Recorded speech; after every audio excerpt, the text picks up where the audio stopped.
नमस्कार मित्रांनो. मागच्या तासाला आपण मेंडल्स लॉज ऑफ इनहेरिटन्स हा टॉपिक सुरू केला होता. मेंडलचे 3 लॉज आहे.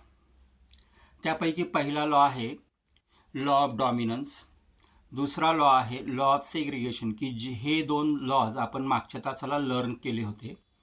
आजच्या तासाला आपण लॉ ऑफ इंडिपेंडंट असॉर्टमेंट हा त्याचा जो तिसरा लॉ आहे, मेंडल्स थर्ड लॉ, हा आपण स्टडी करणार आहोत. मग हा लॉ नक्की काय याचं स्टेटमेंट आहे, जे तिसरं कन्क्लुजन होतं मेंडलचं, ते आपण बघूया. पुन्हा एकदा सांगतो, तीनही लॉचे स्टेटमेंट तुमचे पाठ असणं गरजेचं आहे, कारण कधी कधी एखादा मार्काला डिफाईनसाठीही विचारलं गेलेलं आहे. ऑब्जेक्टिव्हमध्ये आन्सर इन 1 सेंटेन्ससाठी पण विचारलं गेलेलं आहे. Law of independent assortment. When hybrid possessing 2 pairs of contrasting factors which forms gametes, the factor in each pair segregate independently of the other. ज्या वेळेला गॅमेट्स हे काय करतात की 2 पेअरपेक्षा जास्त कॉन्ट्रास्टिंग कॅरेक्टरचे गॅमेट्स फॅक्टर्स त्या ठिकाणी प्रेझेंट असतात त्यावेळेला, आणि ते ज्या वेळेला गॅमेट्सचं फॉर्मेशन करतात, तर त्यावेळेला गॅमेट्सचं फॉर्मेशन होताना ते जे फॅक्टर्स आहेत ते कम्प्लिटली सेग्रिगेट होतात आणि वेगवेगळ्या प्रकारचे कॉम्बिनेशन्स तयार करतात. अगेन हा सेग्रिगेशनशीच रिलेटेड असा लॉ आहे. Wien hybrid possessing 2 pairs of contrasting character, 2 or many, 2 pair किंवा 2पेक्षा अधिक पेअरचे कॉन्ट्रास्टिंग फॅक्टर्स असतील, कॅरेक्टर्स असतील, विच फॉर्म्स गॅमेट्स, की ज्यापासून गॅमेट तयार होतात, द कॅरेक्टर किंवा त्याला आपण म्हटलं the factor in each pair segregate independently. प्रत्येक पेअरमधले जे फॅक्टर्स आहे, कॅरेक्टर्स आहे, जे ते इंडिपेंडेंटली सेग्रिगेट होतात, एकमेकांपासून वेगळे होतात.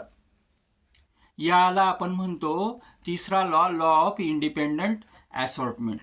दिस इज हा जो लॉ आहे, this law is based on dihybrid cross. हा डायहायब्रिड क्रॉसवर बेस आहे, कारण सेग्रिगेशन जे आहे कॅरेक्टरचं किंवा फॅक्टरचं आपल्याला कुठं पाहायला मिळतं, डायहायब्रिड क्रॉसमध्येच पाहायला मिळतं.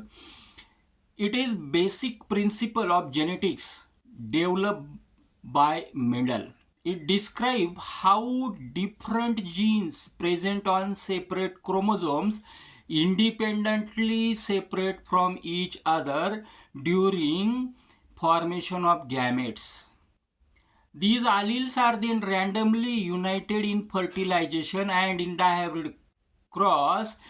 F2 phenotypic ratio 9:3:3:1 indicates that 2 pairs of contrasting characters behave independently from each other.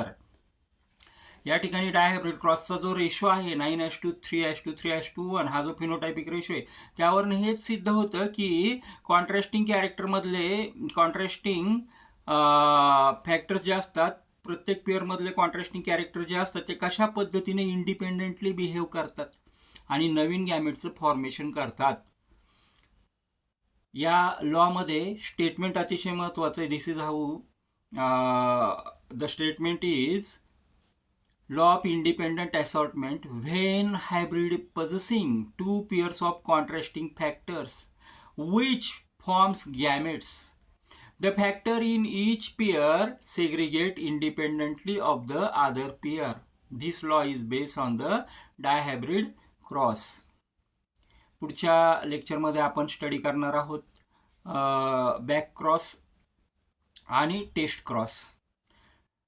Thanks for watching this video. Thank you.